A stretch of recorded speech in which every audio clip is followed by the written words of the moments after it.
Hello, good morning बच्चों।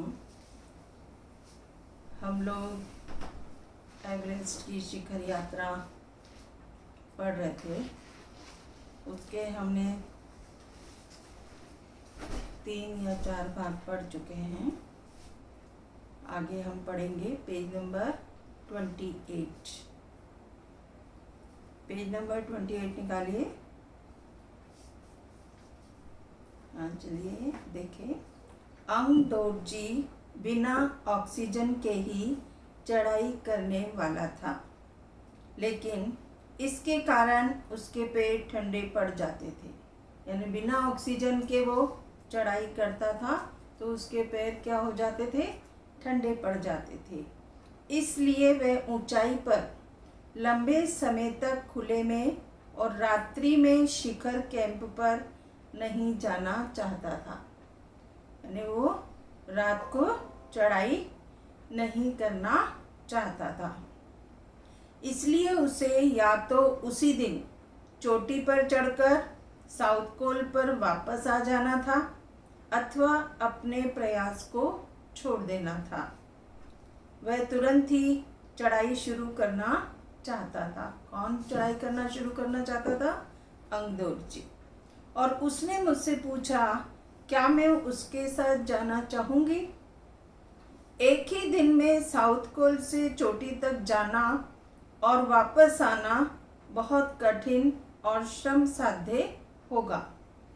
इसके अलावा यदि अंग दोर्जी के पैर ठंडे पड़ गए तो उसके लौटकर आने का भी जोखिम था। मुझे फिर भी अंग दोर्जी पर विश्वास था। किसे विश्वास था? लेखिका बचेंद्री पाल को। और साथ साथ में आरोहण की क्षमता और कर्मठता के बारे में भी आश्वस्त थी। अन्य कोई भी व्यक्ति इस समय साथ चलने के लिए तैयार नहीं था।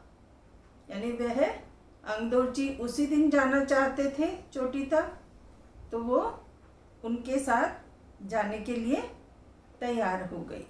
सुबह 6:20 पर जब अंग दोर्जी और मैं साउथ पोल से बाहर आ निकले तो दिन ऊपर चढ़ आया था। यानी बहुत उजाला हो गया था।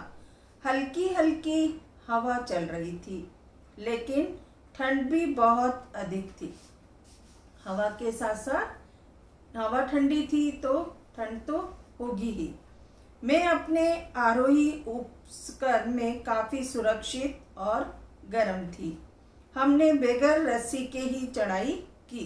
यानी बिना रस्सी को पकड़े ही चढ़ाई शुरू कर दी। अंग दोर्जी एक निश्चित गति से ऊपर चढ़ते गए और मुझे भी उनके साथ चलने में कोई कठिनाई नहीं हुई। जमे हुए बर्फ की सीधी वे ढलाऊ चट्टानें इतनी सख्त और भुरभुरी थी, यानी इतनी कठोर थी और कई जगह से वो भुरभुरी थी, यानी छूने पर बिखर जाती थी, मानो शीशे की चादरें बिछी हों। हमें बर्फ काटने के फावड़े का इस्तेमाल करना ही पड़ा और मुझे इतनी सख्ती से फावड़ा चलाना पड़ा जिससे कि उस जमे हुए बर्फ की धरती को फावड़े के दांत काट सके। यानी जो शिखर यात्रा थी उसमें लेखिका को भी क्या करना पड़ा? बर्फ को काटने के लिए फावड़ों का इस्तेमाल करना पड़ा। मैंने उन खतरनाक स्थलों पर हर कदम अच्छी तरह सोच समझकर उठाया।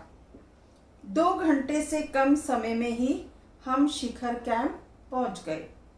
अंग दोर्जी ने पीछे मुड़कर देखा और मुझसे कहा कि क्या मैं थक गई हूँ? मैंने जवाब दिया, नहीं। जिसे सुनकर वे बहुत अधिक आश्चर्यचकित और आनंदित हो गए। यानी उन्हें बहुत खुशी हुई कि ये थकी नहीं है। उन्होंने कहा, पहले वाले दल ने शिखर कैंप पर पहुंचने में 4 घंटे लगाए थे और यदि हम इसी गति से चलते रहे तो शिखर पर दोपहर 1 बजे पहुंच जाएंगे। दोपहर 1 बजे तक पहुंच जाएंगे। तो अंगदौर जी को पूरा विश्वास था कि ये जो गति है हमारे चलने की वो ऐसी ही रही तो हम कितने बजे तक पहुंच जाएंगे, दोपहर के 1 बजे तक वहाँ पहुंच जाएंगे। तो अब हम पेज नंबर 27 और 28 के शब्दार्थ नोट करेंगे। 27 के देखिए, कृतज्ञता पूर्वक। कृतज्ञता पूर्वक का होगा उपकार मानते हुए,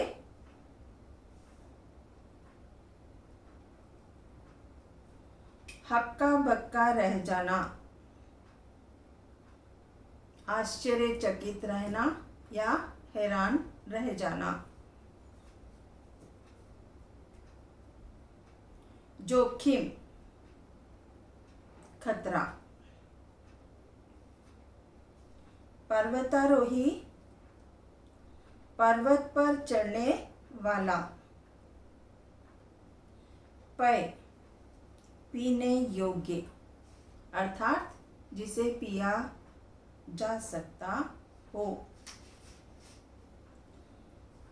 आगे है किट यानी बैग, थैला,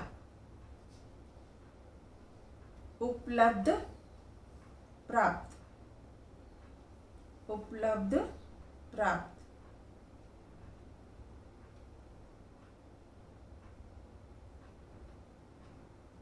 ठीक है। नेक्स्ट पेज, शिखर कैंप, चोटी पर स्थित अस्थायी घर,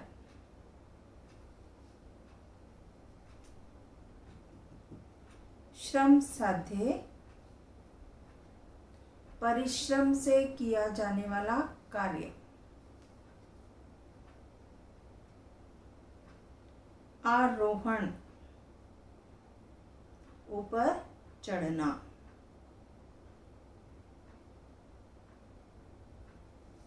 क्षमता शक्ति, क्षमता शक्ति यानी ऊपर चढ़ने की शक्ति, आरोहण की क्षमता यानी ऊपर चढ़ने की शक्ति, और कर्मठता यानी कर्मशीलता।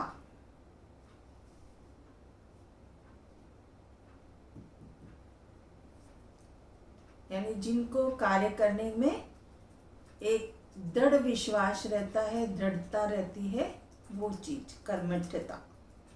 आश्वस्त, आश्वस्त यानी जिसके ऊपर भरोसा किया जा सके। आगे उपस्कर, आरोही की यानी जो पर्वतारोही होते हैं उनके लिए आवश्यक सामग्री। ढलाव, नीचे की ओर ढलान किए हुए। भुरभुरी, चूरा चूरा टूटने वाली। और आगे है आश्चर्यचकित, हैरान, आनंदित,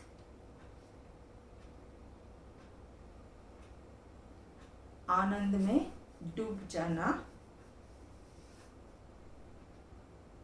ठीक है, आज इतना ही, बाकी हम कल पढ़ेंगे।